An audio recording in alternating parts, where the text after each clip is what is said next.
technical difficulties with no They budget. don't want us to shoot this episode for some reason. The iPhone This is is like against us. take number 4 at this point. The We're iPhone gonna get is it done. against us. Yeah. One day we're gonna have a budget, Mm. and when that day happens, Right. I'm gonna retire. Right. You're gonna have time for Yes, that. Welcome to another episode of Comedians Who Can't Afford Cars or Coffee. We are at the Bottling Plant Event Center in Opelika, Alabama. We just got done with Dry run. Battle for O-Town, and then we actually shot half this episode, and then I figured out I didn't hit the record button. So, but it doesn't matter. We're gonna do it again because it's fun. Y'all, my guest today is like my brother. More than like, he is one of my brothers. We just adopted him into the family. I've been everywhere with this guy. He's introduced me to people. We've done comedy. We've talked comedy. Just best friend in life. Y'all, welcome to the show, Charles Winston. The first intro was way better, I promise. When we did record, it was way better. So it's fun though. We get to now have a theme that we just literally did this whole interview Next time, without recording it. when you run into somebody, you can just be like, "Did he interview you twice?" Right. This is gonna give you yet another thing to make fun of me about. Right. So, and you know, all you haters out there, this is something else you can troll me about. So again, follow me, like me, watch all my videos, and make negative comments. So, it's my buddy Charles Winston. Welcome to Comedians Who Can't Afford Cars or Coffee. So it's good to be here for the second time. for the second time tonight. I wish y'all could have seen the first one. It was amazing. It was amazing stuff. But God didn't feel like y'all could see that, so He Right. wouldn't let me hit the record button. I'm gonna put that on God. I'm gonna let But Jesus now we have take an the amazing wheel. thing that we've done this literally everything we're gonna say. We just said it. And we're not gonna say it again. Y'all missed out. We got all new stuff for you. No, All right. So it's not the way comedy works. No, we don't. don't lie, Charles. Our jokes are fresh every time. I've never told the same joke. I tell it once, and then I throw it in the trash. Oh my God. Okay. No one's ever heard Nobody. me say I recently became a no full-time comedy does comedian. Own a car. I do own a car, but okay, so I own like 6 cars, and if you put all 6 cars together, you get like a car and a half. Like so this is how I do, right? So I fix whatever car is the cheapest to fix at the time. So if one car needs tires and the other 5 need motors, I get the tires. You keep them on deck, just like, all right, you're gonna get. Hey, I don't know if I told y'all everything I have learned. I learned from this guy. So Yeah, that's true. That's actually true. people keep telling me they've learned stuff from me. You learned from Charles Winston. Right. I'm just. I ripped him off. But no, that's Stole everything. When you meet somebody who's serious about the craft, who loves the craft, who's engaged and wants to actually be a part of this amazing world called comedy, man. Once you be a part of it and you see that same spirit that you have in somebody else, you got to pass that knowledge on. Like, it does me no good to sit on it. You know what I'm saying? So, and you can tell some people about, you try to teach them. Right. Some people are either ready to learn it or they don't care. They care about the side thing of comedy. Like, I want to be famous, or I want girls, or I want like they want the stuff that comes from it. But they don't care about the process. Right. The craft. And Mike actually cares about the craft. I want to learn about comedy, the business of comedy, and being funny. For 13 years, it's been up and down. It's a roller coaster. Right. What has been your favorite part of comedy? Right now, or when I first started. Look, somewhere between The day I started and today. More. Whenever, like, for comics, whenever you get money, for some reason that has like, not the greats, but a lot of comics got killed. They didn't have the hunger, the pain, the same voice when they made money. So comedy is weird like that. Like, I imagine once you can actually afford to eat and stuff, right? You might be like, "Hey man, I'm gonna hang out at the house with my refrigerator." Right, and that's what happens. That was never happened before. Right, like, oh, I just made some money. I don't have to go do X, Y, and Z. Or you only do those things when you need the money. So then you're not hungry and creating and trying to, you're not as vigorous. I don't know the word. I've never used the word vigorous. Like, vigorous. I'm just saying, yeah, you're not like so like, oh, I gotta be funny. I gotta go kill everybody in front of me. I gotta go destroy the crowd. I gotta go be the greatest on the show because when you're hungry, if you got money in the bank, you gotta get paid. So that's the thing. Like the greats. It's hard to imagine not performing though. Right. To me, it's like if I haven't performed in like a week or something, I'm kind of itching to hit the stage. I get sad. Like if I go 2 weeks without performing, I physically get sick. Those are like the worst physically. weeks. I physically have ailments that only the stage can cure for some reason. I'll go find the worst mic ever. I don't care if they boo me. I just need to talk on the stage for a minute. So I can't imagine, but I'm broke. So when you get rich, maybe that goes away. I don't know. Right. But if you're rich, maybe the stage isn't as prevalent because you can go to the bar, you can go to the movies, you can go to Disneyland, you can go on vacation. And that made up word that other people seem to do. Yeah, but for us, it's like every day is really a vacation. Right. That's true too. But we get to travel to the beach. We go to Panama City and perform for an hour. Being from Birmingham, I realized that, and I realized how even though my life wasn't as amazing as somebody who made 50, 60, 70, $100,000 a year my life was super amazing because in 1 month, I realized, being from Birmingham, you gotta understand I'm from Birmingham, or Bessemer, actually. Bessemer, I was about to say, this is the first time he's ever claimed to be from Birmingham. I'm from Bessemer, Alabama, which is actually outside of about 15 minutes outside. I lived in Chelsea, and I claimed Birmingham. Right. But just to be clear, I'm from Bessemer, Alabama. But being from that section, in 1 month, I did shows in like 4 places that people would take off work to go visit: Atlanta, New Orleans, Florida, Memphis, Tennessee. So I get this, get to hang out on the beach. We've done that in like 4 days. Yeah. Most people wait months. So it's like, oh, I gotta leave New Orleans to go to, which is Bourbon Street, to go to Memphis, Tennessee, which is Bill Street. And then I got a show in Panama City, which is Florida, which is on the beach. So these are places that people from Birmingham take off work to vacation for 3 or 4 days. And then when they go, they're going and they eat out, maybe hang out at a hotel. We go to these places and we see celebrities.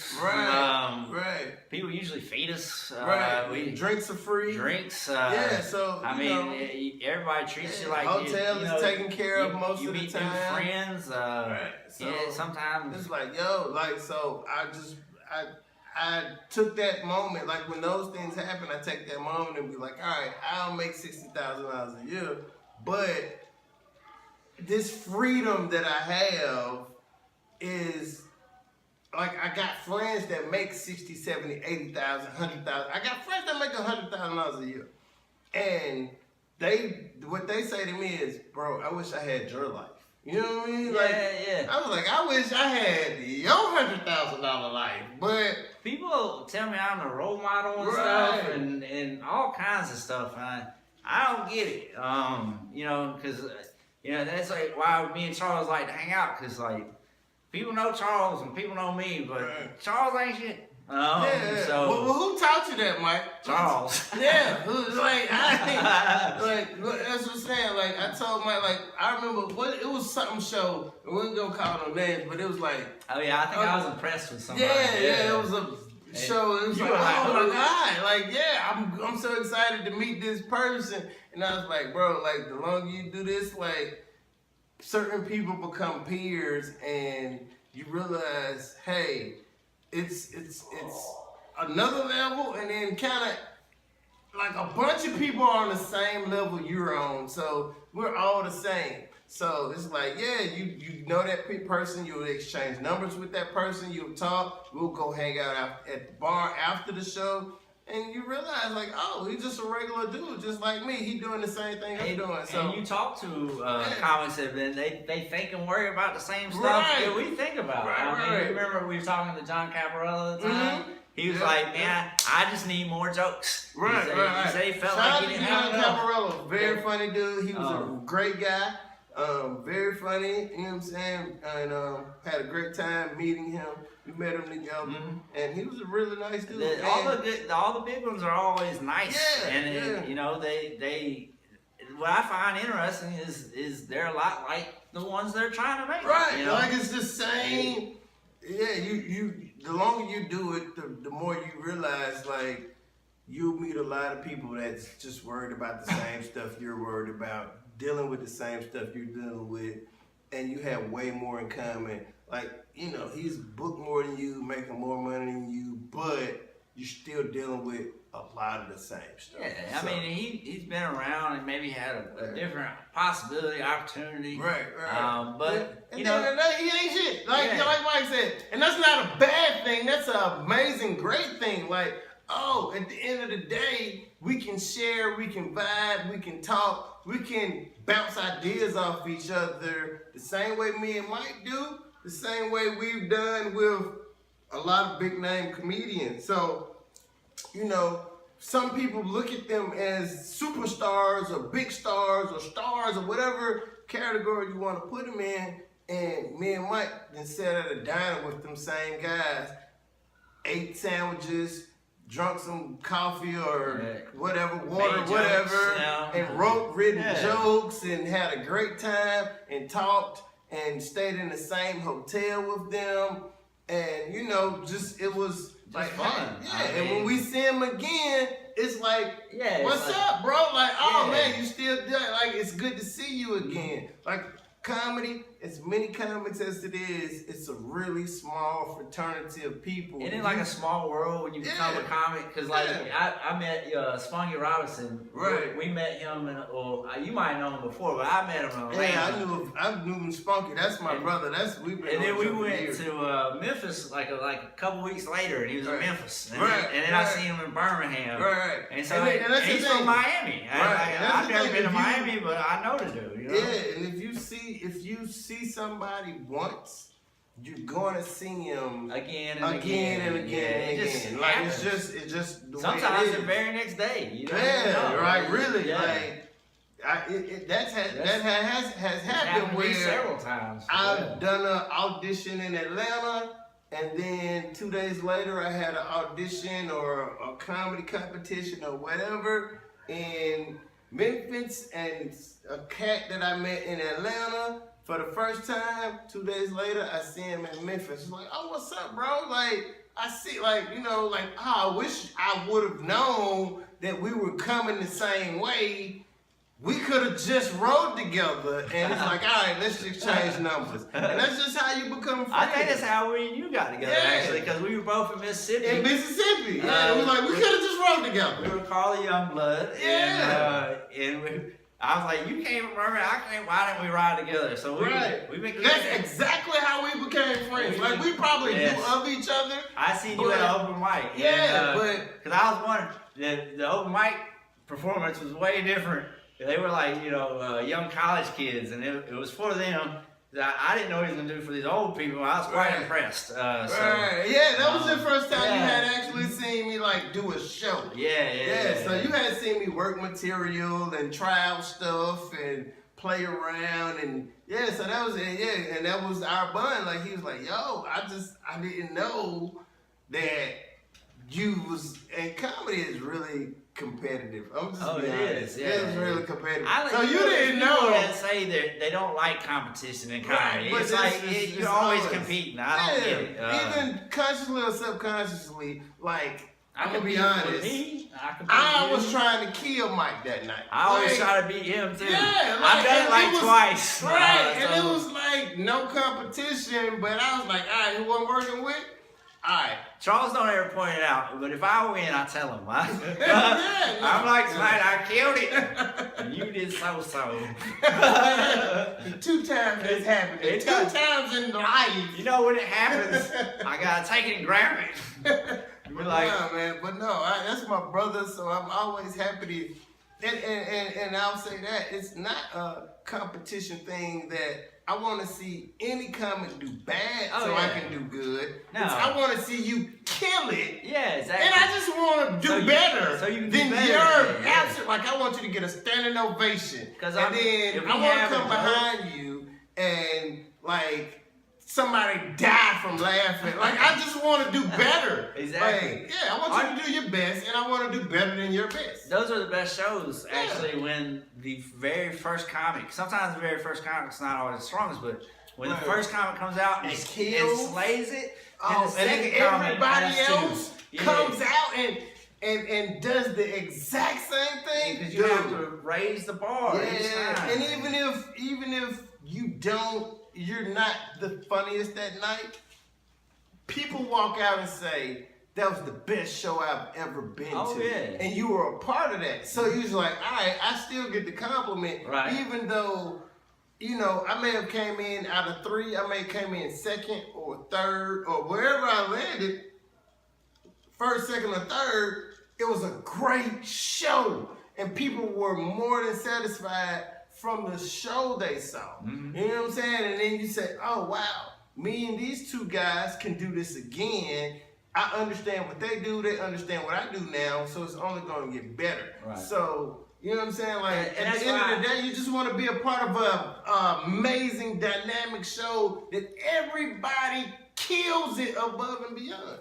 And that's why I have a competition show, is because I feel like competition drives people to be better. Right. Not necessarily that you're competing against all your friends and you want them to lose or anything, but it makes everybody better. And honestly, every time I do something, I want to do something bigger. If I stay at the same plane, I'm just gonna quit. It's all about inspiring each other. It's all about pushing each other. A number of times Charles has came up and said, "Hey, try this in your joke," or I'll say, "Hey, Charles, that didn't work there."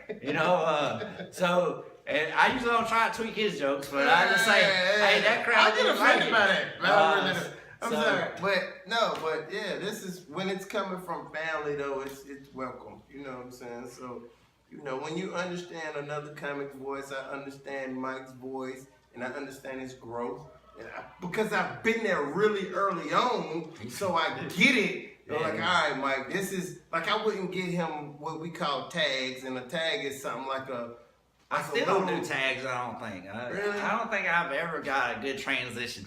Really? I think that's what I'm worst at. I just talk to the crowd. No. Tags are like... Ain't that the joke in between the jokes? No, that's a segue, Mike.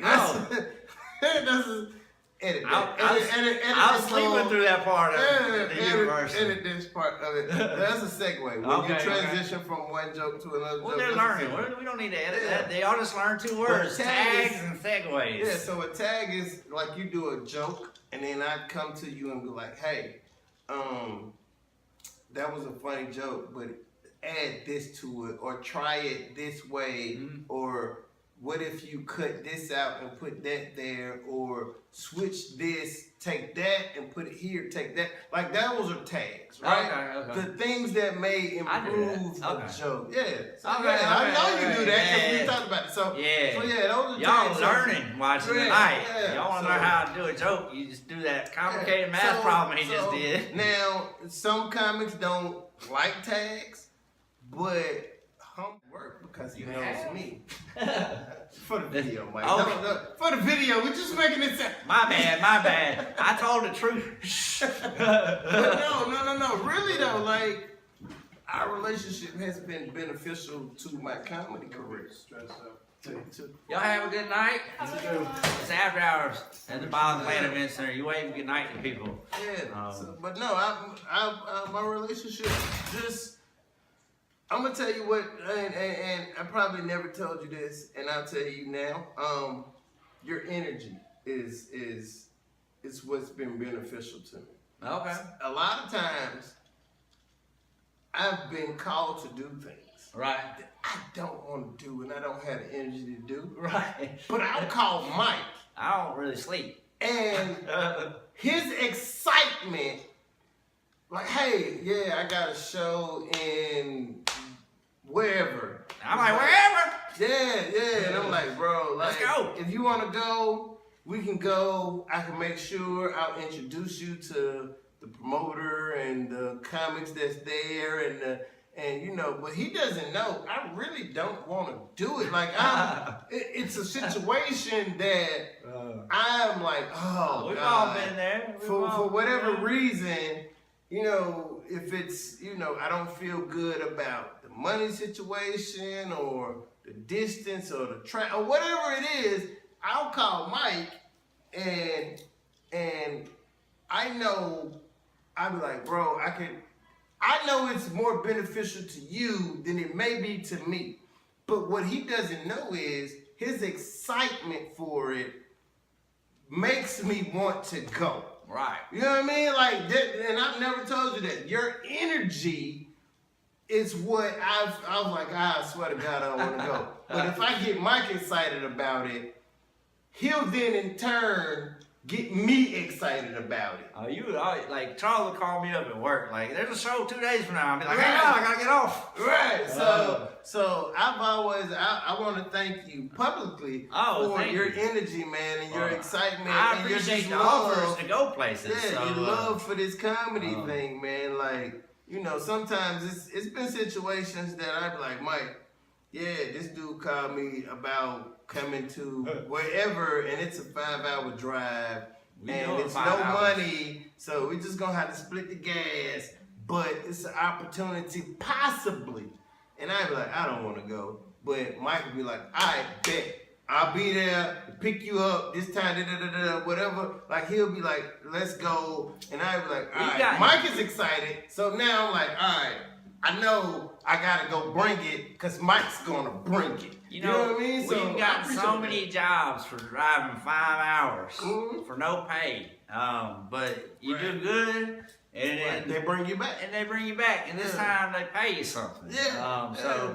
And that's always the opportunity, a lot of times that I wasn't given, that I always wanted to give my friends that came into the comedy game after me. Like, nobody really necessarily helped me create those relationships and those opportunities, and I never wanted to be like that. So anytime I could create an opportunity, like, I'd be so happy when somebody who booked me turns around and then books Mike, and then usually they book Mike and don't book me, but I'd be like, yo, Mike, I'm going with you. If I ain't got nothing to do, come get me, or whatever we need to do, like, I'm going with you, because I'm really happy that the opportunity that I provided actually became a fun show.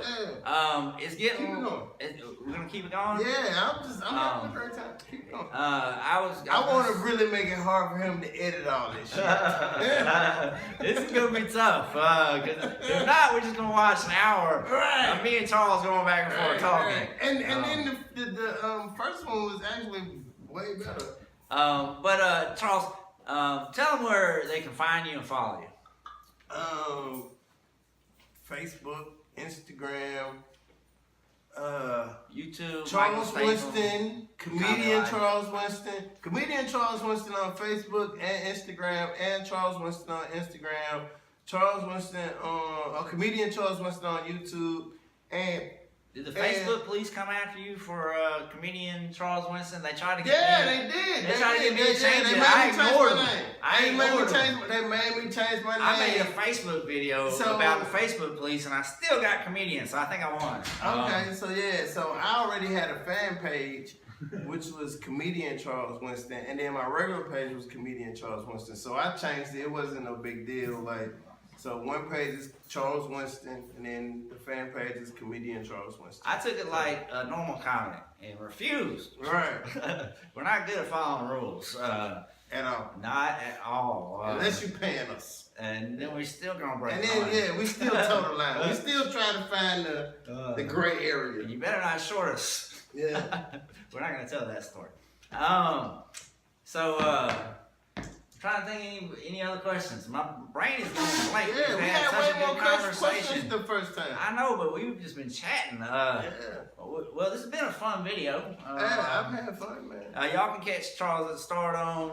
Like you said, Facebook, Instagram. You now see him on YouTube. He will be back on my YouTube channel in the future. I got other ideas I ain't told him about yet. We're gonna have to convince him.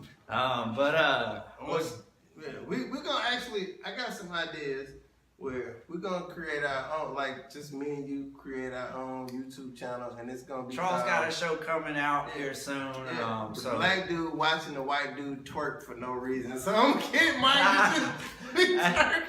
Hey, that's what's winning right now, Mike. We're trying to make it. I can describe it for the people at home right now. When I twerk, you watch my wallet bounce up and down. Yeah, it's gonna be, and you're gonna hear a clicking noise. And then click, click, click, click, because he's really skinny, so you're gonna click, click. You wonder to yourself, does that guy got an ass? No. It's like the Bermuda Triangle back there. There should be one there, but it's just not. But anyways, this has been another episode of Comedians Who Can't Afford Cars or Coffee. Thank y'all for watching. Like and subscribe. Comment below. Comedian Charles Winston. Comedian Michael Statham. Y'all keep supporting my dude, man. Keep watching. Thank you. Troll me. Make negative comments.